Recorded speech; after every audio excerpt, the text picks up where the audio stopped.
Aqui nós vemos a entrada do Centro Espírita Raimundo Mariano Dias. Aqui nós vemos a Santa Ceia, não é? E o tema de hoje está aí, que é a fé. Bem, nós trouxemos a fé, pode ser encontrada também aqui na Bíblia. A fé transporta montanhas, está lá no Evangelho de Mateus, no capítulo 17, versículos de 14 a 19. E também pode ser encontrado com muita didática aqui no Evangelho segundo o Espiritismo, no capítulo 19. Então nós estamos apresentando parte da bibliografia que utilizamos. E nós iniciamos perguntando o que é a fé. O que é fé? Né? Fé é um sentimento nobre que germina e cresce por força da vontade própria. Então, não tem como herdar, não tem como comprar a fé. É necessário desenvolvê-la. E isso nós fazemos pelo sentimento, pela vontade própria, ativa do ser humano. Essa vontade ativa, ela é constante e ela que realmente vai nos trazer a fé. A fé também é essa vontade de querer e essa certeza de que a vontade que se realizará. Neste livro aqui, O Consolador, de Emmanuel com Francisco de Paula Cândido Xavier, na pergunta 354, poder-se-á definir o que é fé? E Emmanuel responde, ter fé é guardar no coração, no sentimento, a luminosa certeza em Deus. Então, ter fé é guardar no sentimento, no coração, a luminosa certeza em Deus. E mais à frente, nessa mesma resposta, ele diz, conseguir a fé é alcançar a possibilidade de não mais dizer eu creio. Conseguir a fé é alcançar a possibilidade de não mais dizer eu creio, mas afirmar eu sei. Isso. Quando nós chegarmos a esse nível, realmente a nossa fé é profunda. Nós afirmamos porque vemos, porque sentimos, porque sabemos. E nós poderíamos perguntar, qual o objetivo de ter fé?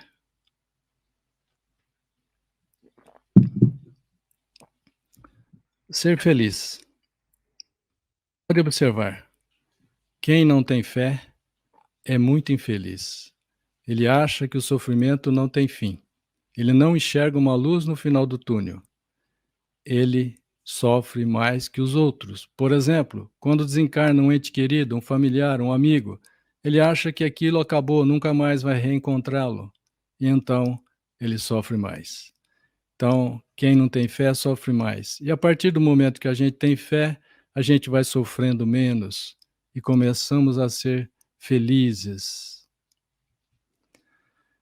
E qual a origem da fé? Qual a causa de não ter fé que algumas pessoas dizem?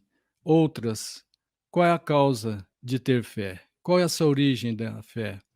A causa de não ter fé, muitas vezes, é o descaso. Descaso, a pessoa não procura, ela é indiferente à fé. Ela não tem interesse. Outros é por orgulho, por não aceitar que tem um ser superior a nós, que é o nosso Pai amoroso, Deus.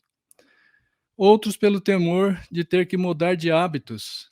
Sim, tem gente que tem medo de ter fé porque tem que mudar de hábitos, tem que deixar aqueles vícios, aqueles erros e aqueles defeitos.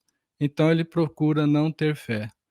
Isso é falta de progresso anterior, é uma educação moral a ser realizada. Agora, aquele que tem fé, a causa de ter fé, a origem, é a intuição das vidas anteriores, presença de progresso anterior. Ele realizou progresso em reencarnações anteriores. É uma educação já feita.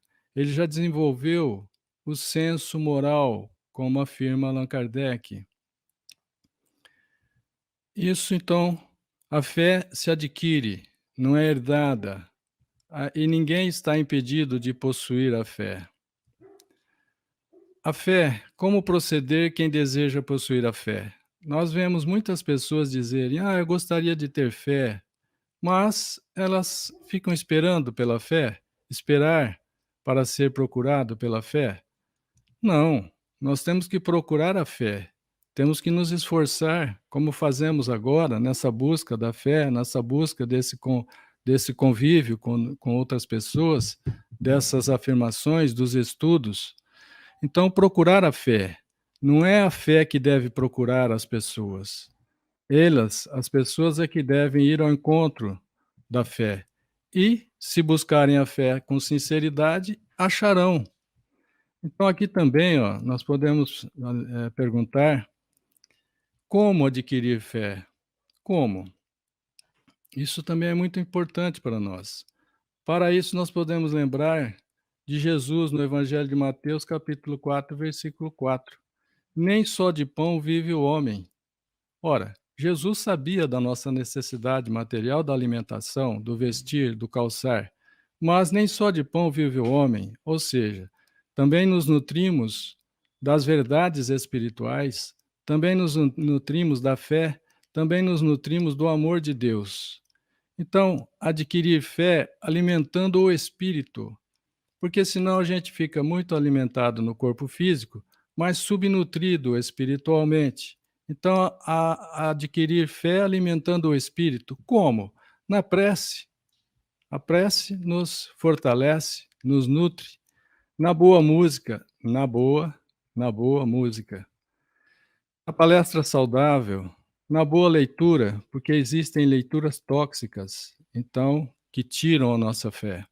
Então, procuremos a boa leitura, os bons conselhos, o bom filme. O amor ao próximo também é um exercício na conquista da fé. A conversa saudável, a conversa saudável, porque tem conversa que intoxica, nos tira a fé também. O carinho, a caridade também é um exercício e ela interage com a fé. À medida que a gente tem mais fé, somos mais caridosos. À medida que exercitamos a caridade, conquistamos mais fé. Então há uma interação. O trabalho voluntário, e todo centro espírita, gente, tem muito trabalho voluntário. Não tem desemprego nas casas espíritas, tem trabalho para todos. Agora nós precisamos nos preocupar com fé e presunção, porque senão a gente vai cair na presunção. Olha a diferença de fé e presunção. Fé, depositar mais confiança em Deus do que em si mesmo, do que em si próprio. Presunção, né? Aqui ainda continuando sobre a fé, depositar mais confiança em Deus do que em si próprio, ela produz calma, produz pessoas pacientes, produz pessoas humildes. Enquanto a presunção é depositar mais confiança em si próprio do que em Deus. Isso é um erro, isso é um orgulho. A pessoa se torna nervosa, impaciente, orgulhosa. Então, nesse caso, a presunção é mais orgulho do que fé. E o orgulho é sempre corrigido, mais cedo ou mais tarde, pela decepção e pelos malogros que ele atrai. Quem tem orgulho atrai o exercício para a humildade. Basta lembrar, no livro Há 2000 anos, o senador Públio Lentulus, que era um senador muito arrogante, prepotente, orgulhoso, reencarna e está no livro seguinte, 50 anos depois, ele reencarna como escravo, escravo Nestório. Então, aquele que tem a presunção, prepotente, orgulhoso, ele atrai o exercício da humildade para si mesmo. Também não podemos exercitar a fé cega. Nós temos que raciocinar, como Allan Kardec nos pede, inclusive nossa homenagem a Allan Kardec, que esse é o mês de nascimento de Allan Kardec, não é? Nosso codificador do Espiritismo. Então, a fé cega, ela é prejudicial à doutrina que se frequenta e é prejudicial também àquele frequentador. Porque a fé cega, Jesus já disse, cego guiando cego, ambos cairão no abismo, cairão no buraco. Nós precisamos usar o bom senso, a lógica, o raciocínio, passar tudo pela fé. E qual é o poder da fé? A fé transporta montanhas? Jesus disse isso. Vamos analisar. O poder da fé. Quando Jesus se dirigia ao povo, um homem se aproximando de Jesus, ajoelhou-se a seus pés e disse. Então o homem ajoelhou e pediu, implorando para Jesus: Senhor, tende piedade de meu filho que está lunático. Lunático é porque achava-se que ele acompanhava as fases da lua, ou seja, achava que a pessoa tinha sentia uma influência da lua. Hoje nós sabemos, era um jovem que estava submetido à influência de um espírito, estava ali obsediado, né? Mais que isso, né? Um processo de obsessão mais profunda, subjugado. Então, o homem pede: Senhor, Jesus, tende piedade de meu filho, que está lunático. Frequentemente, sofre muito, né? Ele sofre muito e frequentemente cai, ora no fogo, ora na água. E o Senhor continua dizendo: Apresentei o meu filho a vossos discípulos, mas eles não puderam curá-lo. E Jesus então disse: Ó raça incrédula e depravada, até quando vos sofrerei? Até quando deverei ficar convosco? Trazei-me aqui a criança. Trouxeram a criança. Essas cenas são do filme Jesus de Nazaré, de Franco Zeffirelli. Então aqui, Jesus, tendo ameaçado o demônio, fez com que ele deixasse a criança, que foi logo, que foi curada no mesmo instante. Então, os discípulos vieram encontrar Jesus. Em particular, e lhe disseram: Por que nós mesmos não podemos tirar esse demônio? Os discípulos vieram, em particular, perguntar a Jesus: Por que nós mesmos não podemos afastar esse espírito inferior, né? Jesus lhes respondeu: É por causa de vossa pouca fé. Pois em verdade vos digo que, se tivesseis fé do tamanho de um grão de mostarda, e aqui está na palma da mão, um grão de mostarda é muito pequena, aqui está a mostarda, é, legumes, né, verduras, e aqui também tem um grão de mostarda na ponta do dedo, só que tem a mostarda verdura e tem a mostarda árvore. Esse grão de mostarda depois vira essa árvore do lado direito aí, né? Então, se tivesseis fé do tamanho de um grão de mostarda, ou seja, se tivesse pelo menos um pouco de fé, diríeis a esta montanha: transporta-te daqui até lá, e ela, a montanha, se transportaria, e nada vos seria impossível. Jesus disse isso, está no Evangelho segundo Mateus, capítulo 17. Aí nós perguntamos, então, a fé transporta montanhas? Será que é um problema um serviço de terraplanagem? Veja, a fé transporta montanhas no sentido moral. Fé transporta montanhas, aquelas montanhas das dificuldades que surgem nos nossos caminhos. Se nós tivermos fé, superamos essas dificuldades. A fé transporta montanhas das resistências que se apresentam quando nós levamos um trabalho numa casa de oração ou quando nós tentamos ajudar. Existem resistências das mais variadas. Então, com fé, com confiança em Deus, nós conseguimos transpor, afastar, mover, transportar essas montanhas.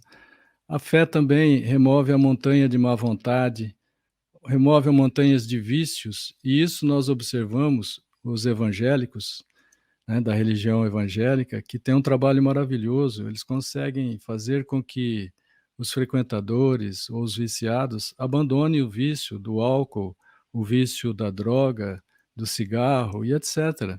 Então, realmente, esse é o poder da fé, a fé que remove montanhas de defeitos, de vícios, né? Defeitos como o egoísmo, pessoas que ele sozinho tem um consumo, ele tem um custo para a natureza correspondente a centenas de pessoas. Defeitos como a indiferença moral. Veja nessa imagem uma mãe necessitada de tudo com suas crianças, pede e a senhora de chapéu passa indiferente. A indiferença moral é o mal do século, dizia Kardec há 150 anos atrás. Aqui, olha, esse daqui poderia se salvar, mas está com a mão esquerda ocupada. Com o quê? Com o defeito grave, o orgulho. O orgulho muitas vezes nos impede de nos salvarmos. Então, os erros, os defeitos, os preconceitos humanos, e isso a gente pede, né? Diga não ao preconceito, para que a gente possa ser solidário, fraterno, para que nós possamos compreender e praticar a lei de amor. Então, realmente a fé transporta montanhas? Sim, montanhas de defeitos, de erros, de vícios. Lá no Evangelho segundo o Espiritismo, no capítulo 5, Bem-aventurados os aflitos, tem uma pergunta. A mensagem é de Santo Agostinho, e tem uma pergunta assim: que remédio receitar aos que são atacados por obsessões cruéis e males dolorosos? A pergunta é essa: que remédio receitar para aqueles que são atacados por obsessões cruéis e males dolorosos? Dá a impressão que vai ter que trazer um monte de remédios, né? Um só remédio é infalível: a fé, o apelo ao céu. Isso é maravilhoso, porque nós podemos, com a fé, nos curarmos. E o propósito da doutrina espírita não é curas materiais, mas o propósito maior da doutrina espírita e do Cristo é curar a nossa alma, curar o nosso espírito, que é a causa das doenças que se manifestam no corpo físico. Então, a fé também pode ser muito observada quando observamos o magnetismo, a ação magnética no fluido universal, né? Com a ação se produz a cura, se produz muitos fenômenos que até então, desconhecido as causas, eram chamados de milagres. Milagres entre aspas, né? Nós podemos observar também sobre a fé religiosa, veja, até os animaizinhos aí estão em oração, né? A fé religiosa. Na religião, nós podemos ter dois tipos de manifestação. Na religião, podemos ter a crença ou a fé. A diferença: a crença, acreditar em Deus. Por exemplo, alguém chega e fala: eu acreditava na religião A, mas hoje já não acredito mais, eu acredito na religião B. Então, a diferença entre crença e fé. No caso, a fé é confiar em Deus. A diferença é confiar em Deus. Na religião, crença é envolver-se. Crença é envolver-se. Mas na religião, fé é comprometer-se. Na crença, estar envolvido. Na fé, estar comprometido. Vamos explicar a diferença mostrando aqui uma comparação de um lanche de ovos com bacon. No caso desse lanche, a galinha está envolvida, mas o porco está comprometido. A galinha deixou o ovo e saiu, foi embora. O porco deu a vida para que o lanche se realizasse, fosse concretizado.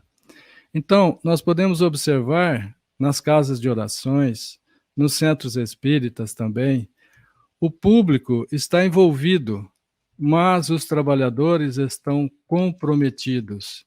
E aqui eu lembro do comprometimento que eu observei quando eu visitei o Centro Espírita Raimundo Mariano de Dias. Realmente lá tem esse comprometimento. Eu comentei isso com o Marcos, eu achei maravilhoso. E como nós estamos, nós outros? Comprometidos ou apenas envolvidos? Claro que o alicerce da fé tem que ter um embasamento, tem que ter uma boa construção nesse alicerce para tudo que nós colocarmos em cima. E o alicerce da fé é a compreensão perfeita daquilo em que se deve crer. Nós devemos compreender aquilo que vamos crer. Ou seja, a compreensão da fé é a compreensão perfeita. O alicerce da fé, a base da fé, é a compreensão perfeita daquilo que devemos crer. Para crer não basta ver. Tem pessoas que nos dizem assim: Ah, se eu visse os espíritos, eu acreditaria. Então, não é assim que funciona. Porque tem aqueles que, ainda vendo, não acreditam, acham que é imaginação, acham que aquilo não existe. Então, é necessário, para crer não basta ver, é preciso, sobretudo, compreender, habilitar-se, preparar-se, crendo para depois poder ver. Essa é a sequência, e não o inverso. Então, também nós podemos lembrar que Kardec, a pergunta: quem compreende a moral do Cristo à luz do Espiritismo? Quem entre nós já compreende a moral do Cristo à luz do Espiritismo? Precisa muita inteligência? Não. Aqueles que já possuem maturidade do senso moral. Daí nós vamos observar pessoas de altíssima intelectualidade que não conseguem compreender a religiosidade, e nem o Espiritismo, e nem a reencarnação. Porém, jovens recém-despertos na sua intelectualidade compreendem muito bem o Espiritismo, a reencarnação, têm uma maturidade do senso moral, são almas que já se prepararam, que já herdaram de reencarnações anteriores esse progresso realizado. Então, essa maturidade não depende da idade, não depende da idade, nós vamos observar jovens fazendo isso. E também não depende do grau de instrução, porque é próprio do desenvolvimento moral do espírito. Com isso, nós vamos construir, então, com esse alicerce, com essa sequência, com esse procedimento, vamos construir uma fé inabalável. E como deve ser essa fé inabalável? A fé inabalável é somente aquela que pode encarar a razão face a face, frente a frente, em todas as épocas da humanidade. Isso é uma fé inabalável, aquela que encara a ciência também, aquela fé que encara também a filosofia, em todas as épocas da humanidade, porque está-se com a verdade, e isso é imutável. As leis de Deus são perfeitas, são imutáveis, não precisam de reajuste, pode encarar a humanidade e sua evolução em todas as suas fases. Aqui nós vemos uma imagem de São Vicente de Paulo. Inclusive, muitos asilos, nome antigo, né, asilo, Casa dos Idosos, atualmente, utilizaram muito esse nome, né, emprestado de São Vicente de Paulo. Então ele diz assim para nós, está no Evangelho segundo o Espiritismo: vossos males são a consequência apenas do abandono do Evangelho. Os nossos males, as nossas aflições, as nossas decepções, os nossos sofrimentos, de um modo geral, são consequências do abandono do Evangelho de Jesus de Nazaré, o abandono da Boa Nova de Jesus, o Cristo, esse código de ética moral universal que o Cristo nos trouxe. É maravilhoso para que nós nos libertemos, para que nós possamos caminhar, evoluir para sermos felizes. E então aqui São Vicente de Paulo está nos pedindo para que não abandonemos o Evangelho. O Evangelho é esse resumo da lei de amor. A lei de amor, justiça e caridade, né? Aqui ele diz também assim, gostaria que se desse mais importância, que se desse mais fé às leituras evangélicas, aos evangelhos de Marcos, Mateus, João e Lucas, e por que não dar mais importância às leituras do Evangelho segundo o Espiritismo, onde tem um resumo muito didático, muito pedagógico, que Allan Kardec nos preparou. Então, façamos do Evangelho nosso livro de cabeceira, não para dormir em cima, mas para lermos todas as noites antes de repousar o corpo físico. O Evangelho é caminho de regeneração, caminho de salvação, né? Aqui, olha, a fé está no Evangelho segundo o Espiritismo, nesse capítulo 19. A fé, mãe da esperança. Ora, é mãe da esperança.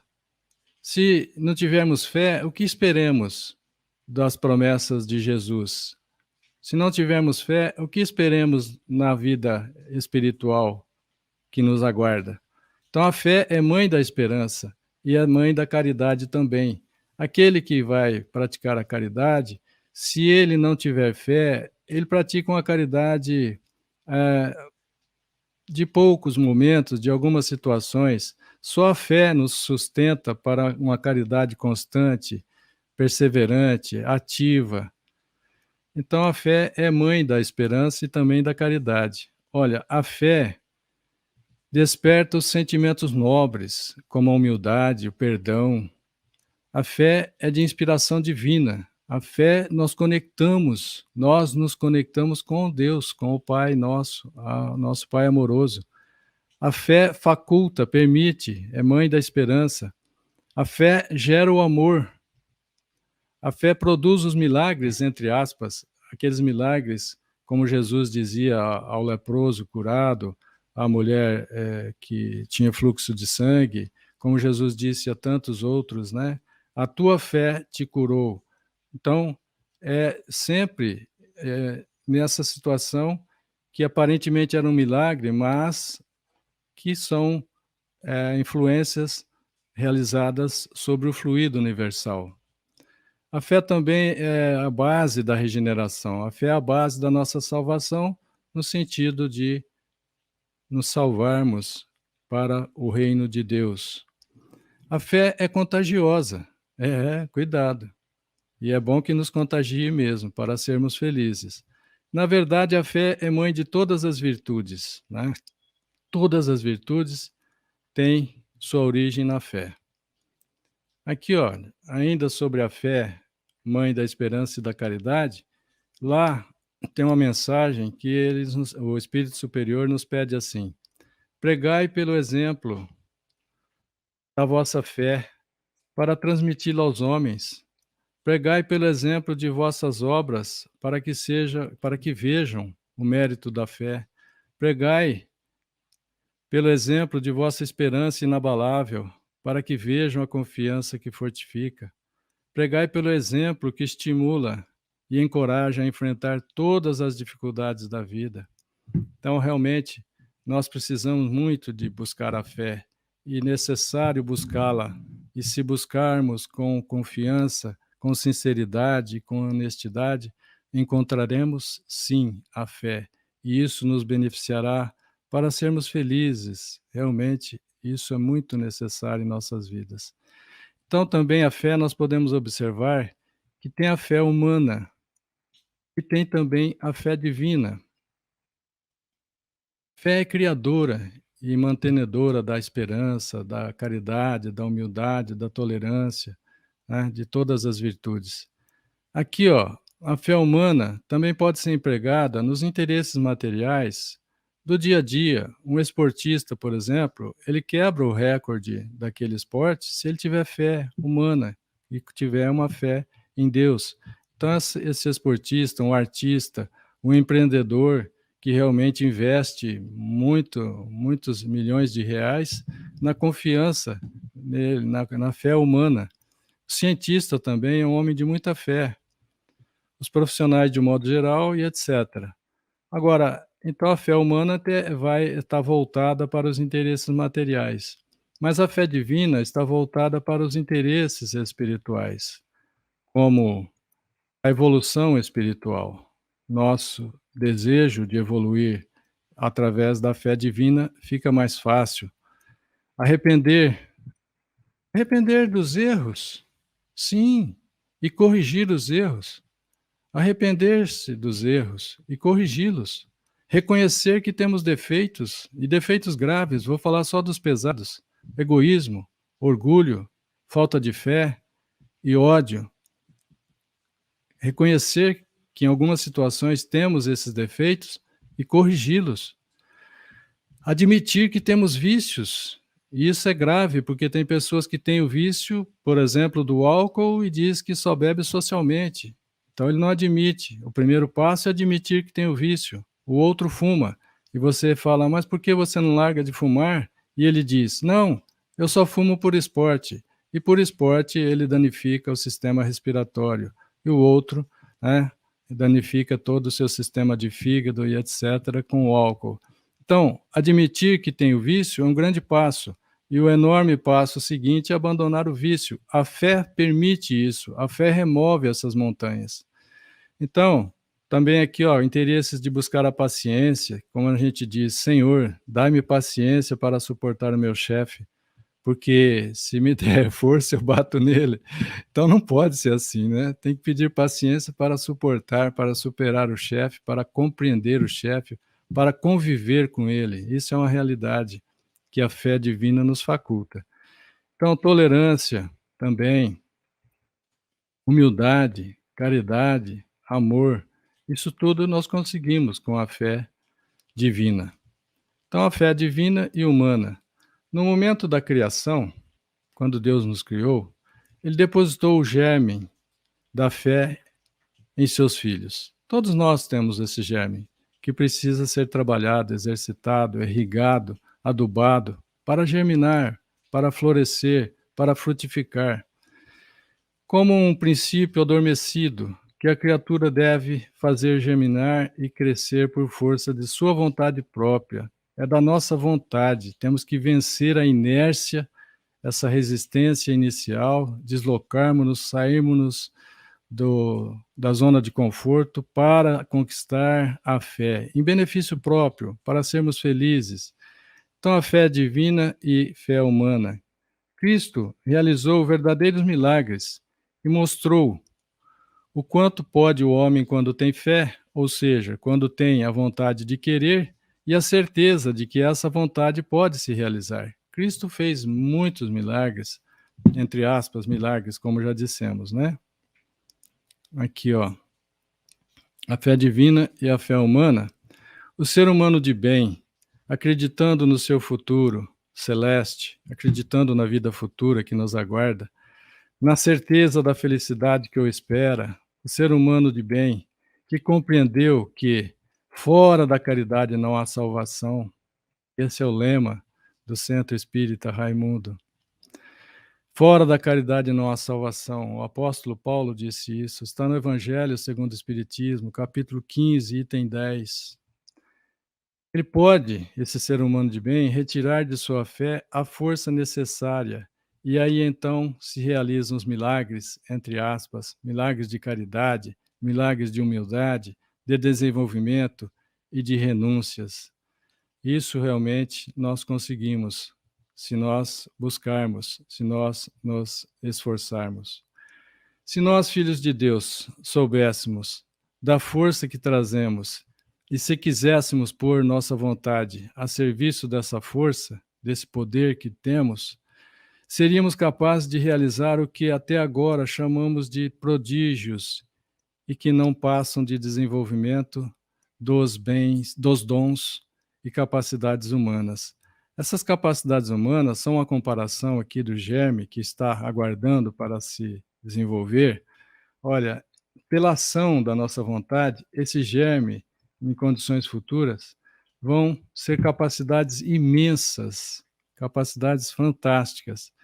Ora, como nós dissemos no início, buscar a fé para ser feliz, e é uma realidade. Poderíamos perguntar agora: a felicidade é possível já?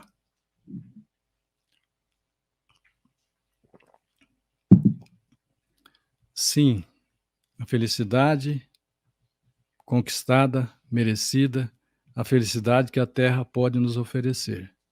A felicidade é possível já? Sim, se nós a procurarmos na prática da caridade. E para praticar a caridade é necessário a fé para sustentar-nos. Então, São Vicente de Paulo nos aconselha: sede bons e caridosos. Esta é a chave da felicidade. Como chama esta chave? Caridade. Caridade, não é? Veja, a fé, a humildade e a caridade, essas três virtudes se fundem no amor. Por isso, muitas vezes, nas traduções dos manuscritos gregos, nós vamos encontrar caridade, A palavra sendo traduzida por caridade, ora por amor. Porque é uma fusão dessas 4 nobres virtudes, fé, caridade e humildade, no amor, né? As 3 no amor. Aqui nós podemos lembrar que o amor é sustentado pela fé. Um dos pés, e um banquinho tem que ter 3 pés, né, pelo menos. Então o amor é sustentado pela fé, pela humildade e pela caridade. E isso interage, quanto mais fé, mais amor, quanto mais amor, mais fé. Aí nós vamos ter um amor caridoso, uma humildade amorosa e por aí vai nessa fusão, né. Aqui eu gostaria de perguntar para todos nós, quem gostaria de ser discípulo de Jesus, hoje, no 2021? As pessoas poderiam achar que é impossível. Não, podemos ser discípulos de Jesus hoje. A resposta está no Evangelho segundo o Espiritismo. Todos aqueles que praticam a caridade são discípulos de Jesus. Não importa a religião a que pertençam. Apóstolo Paulo disse isso. Está lá no capítulo 15, item 10. E aqui, olha, Jesus também disse isso. Quando fizestes a caridade para um dos meus irmãos necessitados, foi para mim que fizestes. Está lá no Evangelho de Mateus, capítulo 25, né? Agora, então, todos nós queremos ser discípulos de Jesus? Sim, mas como reconhecer aqueles que já são discípulos de Jesus?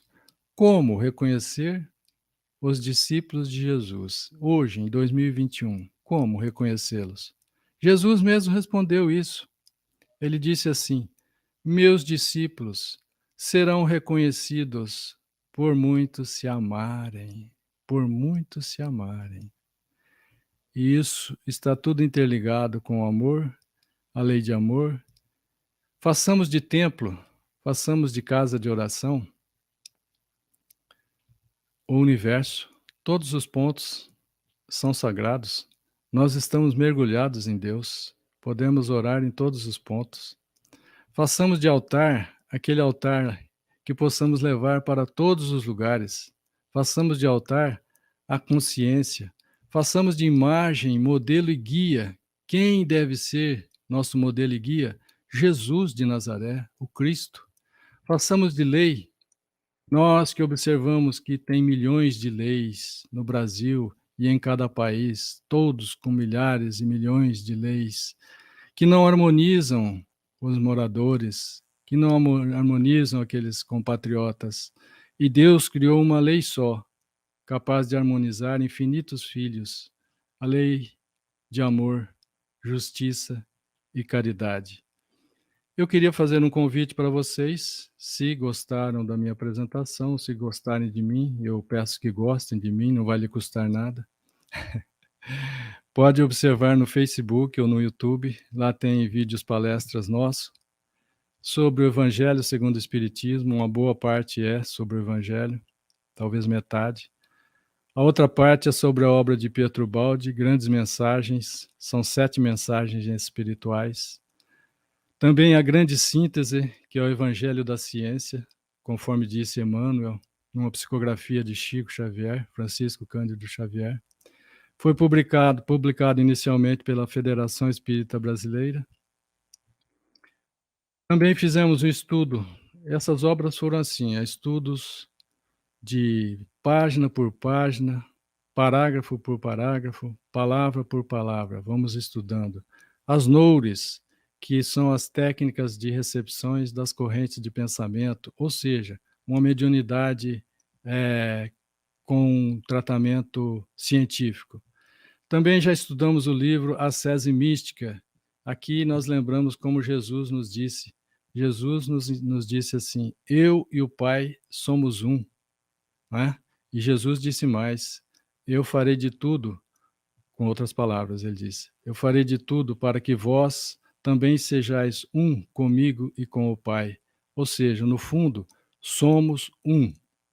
Nessa obra Ascese Mística, fica muito claro essa unificação, as fases de unificação da criatura com o Criador, Deus, Pai amoroso. E aqui estamos em estudo atualmente, já no capítulo 21, História de um Homem. Tá? Eu faço esse trabalho de sábado, se alguém quiser, sábado, 20 horas. Aqui, agradeço profundamente a tolerância, a paciência de cada um de vocês, a concordância em conversarmos hoje. Jesus nos disse, né? Amai-vos uns aos outros, como eu vos amei. E eu coloquei aqui como eu vos amo, como Jesus nos ama até hoje. Aqui também, nesse último slide, eu vou apresentar para vocês, para nós, aqui as figuras, né? Bem, aqui é uma imagem de um quadro feito com bordado sobre Jesus de Nazaré, Francisco Bernardone ou Francisco de Assis, Hipólite Leão Denizar Rivaio, nosso querido Allan Kardec, Francisco Cândido Xavier e o professor Pietro Baldi. Esses são os amores de minha vida, né? Esta aqui é a obra de Pietro Baldi. São 24 volumes, são mais de 10.000 páginas. Inicia com grandes mensagens espirituais e termina com o último volume, Cristo.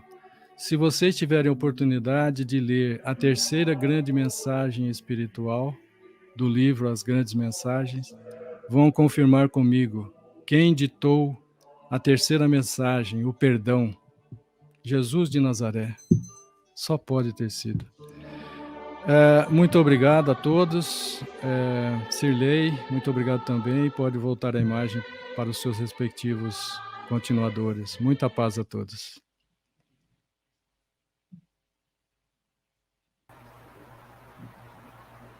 Boa noite, João Atílio. Boa noite, Cássia. Tudo bem? Quanto tempo. Puxa vida, prazer em revê-lo. Prazer em revê-lo, tudo de bom. E com uma excelente explanação. Muito obrigada, viu? Obrigado a você pelo carinho. Não vejo a hora de você voltar aqui presencialmente, né? Oh, que bom. Acredito que o ano que vem as coisas serão diferentes. Eu acredito que sim, né? Sim. E isso será um prazer. Nós nos sentimos muito honrados com vocês nos chamando, nos convidando sempre. Você é uma pessoa muito querida aqui pela família do Raimundo Mariano Dias, viu? Obrigado, muita paz.